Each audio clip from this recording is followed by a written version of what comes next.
हर हर महादेव दोस्तों, स्वागत है एक बार फिर से आपका अपने YouTube चैनल ब्रह्म ज्ञान में। हारे का सहारा खाटू श्याम बाबा हमारा। जी हाँ दोस्तों, आज हम आपसे बात करने वाले हैं इस वीडियो में खाटू श्याम बाबा के बारे में। और अगर आप खाटू श्याम बाबा की यात्रा करने वाले हैं तो इस वीडियो को देखना ना भूलें। इस वीडियो में क्योंकि हम खाटू श्याम की यात्रा से संबंधित सभी जानकारियाँ देने वाले हैं।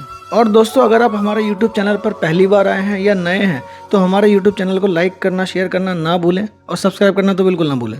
दोस्तों, खाटू श्याम जी का मंदिर इसलिए भी खास माना जाता है क्योंकि यहाँ भगवान श्री कृष्ण के साथ राधा की बजाय पांडव पुत्र भीम के पोते बर्बरिक की पूजा की जाती है। आइए जाने ऐसा क्यों है। पौराणिक कथाओं के अनुसार खाटू श्याम जी का इतिहास महाभारत काल से जुड़ा है। बर्बरिक की अनंत भक्ति, तप एवं साधना से प्रसन्न होकर भगवान शिव ने बर्बरिक को ऐसे 3 शक्तिशाली बाण दिए थे जो अपना लक्ष्य भेद कर वापस आने की क्षमता रखते थे। इसके अलावा बर्बरिक पर अन्य शक्तिशाली बाण और सिद्धियां भी थी, जिनमें से माँ वैष्णो की सिद्धियां भी शामिल है। और दोस्तों, पौराणिक कथाओं के अनुसार यह भी बताया जाता है कि जब बर्बरिक महाभारत युद्ध में भाग लेने के लिए जा रहे थे तब भगवान श्री कृष्ण को उनकी शक्तियों का आभास हो गया था। तब श्री कृष्ण भगवान ने ब्राह्मण का वेश धारण कर बर्बरिक जी से पूछा कि आप यह युद्ध किसकी तरफ से लड़ने जा रहे हैं। तब बर्बरिक ने बताया कि मैं अपनी माँ को वचन दे के आया हूँ कि जो पक्ष कमजोर होगा मैं उसकी तरफ से युद्ध लड़ूंगा। यह सुनकर श्री कृष्ण को ज्ञात हो गया था कि बर्बरिक अवश्य ही कौरवों की तरफ से युद्ध लड़ेंगे,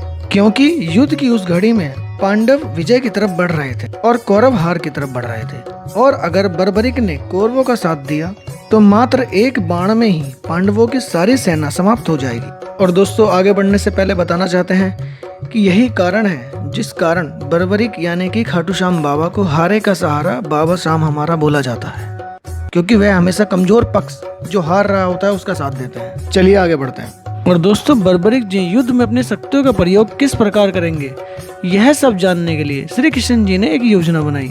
ब्राह्मण रूपी श्री कृष्ण जी ने बर्बरिक जी से कहा कि हे राजन, आप में असीम शक्तियां हैं, पर मैं कैसे मान लूं कि आप जिसकी तरफ से युद्ध लड़ेंगे वो पक्ष जीतेगा ही जीतेगा। यह सब सुनकर बर्बरिक जी ने ब्राह्मण रूपी श्री कृष्ण जी से कहा कि मैं अपने एक बाण से इस वृक्ष के सभी पत्तों में छेद कर सकता हूँ। तब श्री कृष्ण जी ने उनकी परीक्षा लेनी चाहिए और उन्होंने वृक्ष का एक पत्ता अपने पैर के नीचे दबा लिया। तब बर्बरिक जी ने अपने एक ही बाण से वृक्ष के सभी पत्तों में छेद कर दिया, परंतु जो पत्ता श्री कृष्ण जी ने अपने पैर के नीचे दबा रखा था, तब उन्होंने पैर हटा के देखा तो उस पत्ते के अंदर भी छेद हुआ मिला, जिससे श्री कृष्ण जी को यह ज्ञात हो गया कि अगर ये बाण इन्होंने युद्ध में चला दिया तो निश्चय ही पांडवों की सेना का नाश होना निश्चित है। और दोस्तों, कृष्ण जी और बर्बरिक के बीच हुए इस वार्तालाप के दौरान बर्बरिक जी ने ब्राह्मण रूपी श्री कृष्ण से कुछ मांगने के लिए कहा। तभी श्री कृष्ण जी ने बर्बरिक से उनका शीश मांग लिया और बर्बरिक जी ने बिना समय बिताए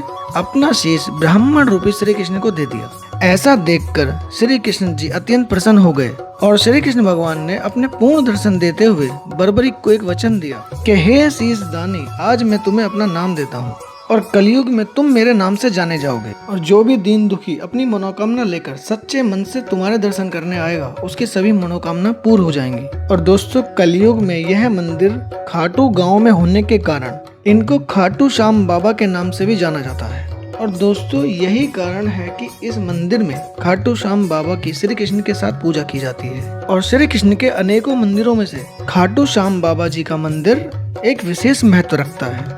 जैसा कि हम अपनी हर वीडियो में बोलते हैं कि हिंदू धर्म शास्त्र या किसी पौराणिक कथा के बारे में आप जानना चाहते हैं तो हमें जरूर बताएं, हम उस पर भी एक वीडियो अवश्य बनाएंगे। जय श्री राम, धन्यवाद।